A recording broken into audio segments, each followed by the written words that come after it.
Fatos e versões. O que vai impactar na sua vida agora no Café com Política. 8h46, hoje o nosso convidado é o desembargador Rogério Medeiros, ele que vai assumir a presidência do Tribunal Regional Eleitoral de Minas Gerais a partir do dia 18 de junho e não do Tribunal de Justiça de Minas Gerais, como nós dissemos de maneira equivocada. Quero até aproveitar e me desculpar com o senhor por esse equívoco. Bom dia, desembargador, bem-vindo, prazer receber o senhor aqui mais uma vez com a gente. Prazer é todo meu estar aqui na Rádio Superes e com seus qualificados ouvintes. Bom, desembargador, para a gente começar, o senhor assume a nossa Corte Eleitoral a partir do mês de junho e eu pergunto para o senhor, quais são as prioridades, as principais frentes de trabalho a partir do momento que o senhor assume o TRE? A prioridade número 1 tem de ser, não só do TRE de Minas, mas de todos os TREs, dar efetividade àquela decisão recente do Supremo Tribunal Federal, que determinou que os processos de crimes comuns que sejam conexos com crimes eleitorais sejam julgados pela Justiça Eleitoral. Nós já estamos recebendo alguns processos aqui em Minas Gerais, os outros estados também, e precisamos dar efetividade a essa medida. O Tribunal Superior Eleitoral constituiu um grupo de trabalho. Uma das propostas mais impactantes, o Rio Grande do Sul, inclusive, já adotou, é criar uma vara, uma zona eleitoral criminal na capital do estado para julgar todos os processos criminais. Mas temos também que nos preocupar com a preparação das eleições municipais, agora já um pouco mais vacinados, né?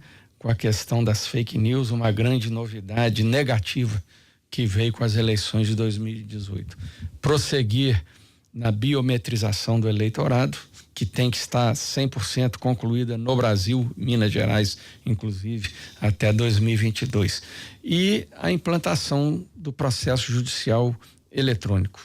Justamente sobre isso, o desembargador, que a gente queria falar também com o senhor, a tecnologia, se bem usada, né, a internet também, enfim, pode ser uma grande aliada do TRE também?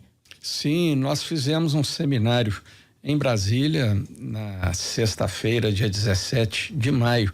Aliás, o jornal O Tempo, na edição de 20 de maio, fez uma cobertura completa desse evento, muito boa. E é onde nós estamos, inclusive, com participantes de outros países da União Europeia, Estados Unidos, né? Em nível de juristas, jornalistas, agentes policiais e dos meios de comunicação, inclusive das plataformas de internet. É evidente que a conclusão inevitável é de que as fake news, elas são um mal que acompanha essa proliferação das redes sociais. Não há como eliminar totalmente. O importante é aprendermos a conviver com ela e diminuir o seu impacto, né? Você acha que já vai ser possível? Sim, em relação à eleição do ano passado foi uma coisa assim, sui generis, né? A gente fica muito esperançoso porque a experiência foi traumática, mas nos ensinou muito. E nesse ponto eu devo destacar o papel muito importante da imprensa, né? Inclusive a imprensa mineira, naquela ocasião e nas eleições futuras, e de entidades da sociedade civil, inclusive a Ordem dos Advogados do Brasil, na contra-informação, que é a verdade, né? A sua divulgação pelos mesmos meios. E isso aí é muito importante. E que os próprios partidos políticos e candidatos entre si, né? Promovam esse debate no mais alto nível. O senhor destacava agora há pouco a meta de universalizar a biometria em Minas Gerais, e nós vivemos no estado, desembargador, que é o segundo maior colégio eleitoral do Brasil, o segundo estado em população, um estado de dimensões territoriais grandiosas, ou seja, é um desafio e tanto concluir esse processo. Por aquilo que o senhor tem acompanhado, o senhor acha que vai ser possível fazer isso dentro do prazo que o TSE estipulou, diante até das dificuldades que obviamente, naturalmente existem em Minas Gerais?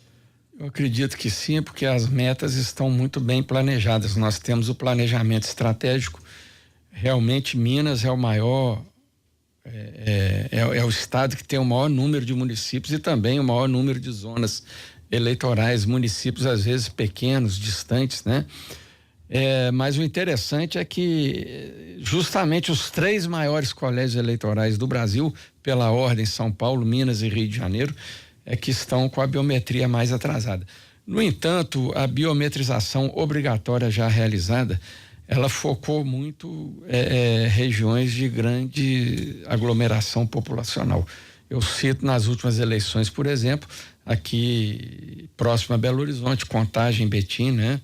E nós tivemos também no Triângulo, Uberlândia, que é o segundo município mais populoso do estado, Uberaba, e sem prejuízo de que, não só na capital, mas em todo o resto do estado, aquelas zonas eleitorais onde ainda não é obrigatório o processo de biometrização, a Justiça Eleitoral, em parceria com diversas entidades, a própria imprensa divulgando também, nós temos feito a biometrização, mesmo não obrigatória, paulatina, dizendo, olha, senhor eleitor, aproveita e vá logo no cartório, porque quando for obrigatório vai ter fila, né? Mas então, tem aquela cultura do brasileiro de deixar para a última hora, que é um problema, e nós né? estamos batendo nessa tecla, vai de uma vez, resolve isso. A biometrização é muita segurança para ele, o próprio eleitor, e para todo o sistema de votação. Ô, desembargador, e qual é a importância para que esses eleitores já façam, né, esse cadastro biométrico, além de nessas cidades onde já são obrigatórias o cadastro biométrico, a pessoa fica sem votar. Mas qual a importância? Na época de fake news, a gente ouve também muita gente dizendo que não vai mais votar, que não vai mais exercer os direitos como cidadão, justamente por causa da política atual que o Brasil vive. A Constituição ainda consagra a obrigatoriedade do voto, né? Essas pessoas que se abstêm de votar, se elas deixarem de comparecer e nem justificar em 3 eleições seguidas, em uma eleição onde haja 2 turnos, cada turno é uma eleição para esse fim, então 3 vezes seguidas não votando e nem justificando, a inscrição é cancelada, ela vai ter muita dor de cabeça na sua vida pessoal, não pode tirar passaporte, não pode obter empréstimo bancário, CPF, né?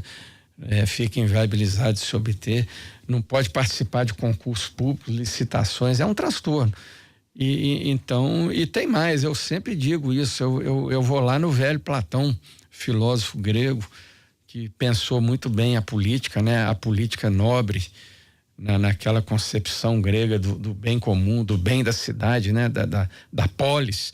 Então, Platão dizia, se as pessoas de bem se omitem, não candidatando ou não votando, as pessoas do mal vão aparecer para se candidatar ou vão votar no lugar delas, né? E depois não adianta reclamar do resultado. E é o que muitas vezes acaba acontecendo. A gente está caminhando para a reta final da entrevista, mas não sem antes já a tradicional hora do bate-pronto aqui no Café com Política. No Café com Política, hora do bate-pronto. São perguntas objetivas e respostas igualmente objetivas. Combinado, desembargador? Ok. Primeiro ato que o senhor pretende tomar como presidente do TRE? Decidir rapidamente o que Minas fará para agilizar, viabilizar, né, o julgamento desses processos criminais. Relação entre os poderes no estado. A mais harmônica possível, né, com o executivo, com o legislativo. Inclusive estou levando em mãos o convite da minha posse para o governador, o vice e o presidente da Assembleia Legislativa. Redução de custos no setor público. Isso aí já tem sido feito, inclusive, por determinação do próprio Tribunal Superior Eleitoral. Nós estamos numa política de muita austeridade com gastos. Corrupção. Em ano eleitoral, a Justiça Eleitoral tem que aplicar com rigor a ficha limpa, a lei da ficha limpa, eliminar quem tiver a dita ficha suja. E no curso da campanha, reprimir e fiscalizar com rigor os abusos da campanha. Corporativismo e judiciário. Corporativismo é um mal que atinge todos os setores, seja na vida pública, seja na vida privada, né? Mas o judiciário hoje, em relação a décadas passadas, é muito transparente. Nós temos até o Conselho Nacional de Justiça, né? Que nos fiscaliza diuturnamente e os atos todos são transparentes, inclusive a remuneração de magistrados. Diferença entre a justiça eleitoral e a justiça comum. A justiça eleitoral é uma justiça que, na verdade, ela exerce uma atividade mais administrativa, fazer eleições, né? administrar o alistamento do eleitorado. Então, ela é uma justiça que dialoga mais de perto com a sociedade. Ela não está punindo crimes em geral, né? Não está decidindo conflitos entre pessoas concretas, né?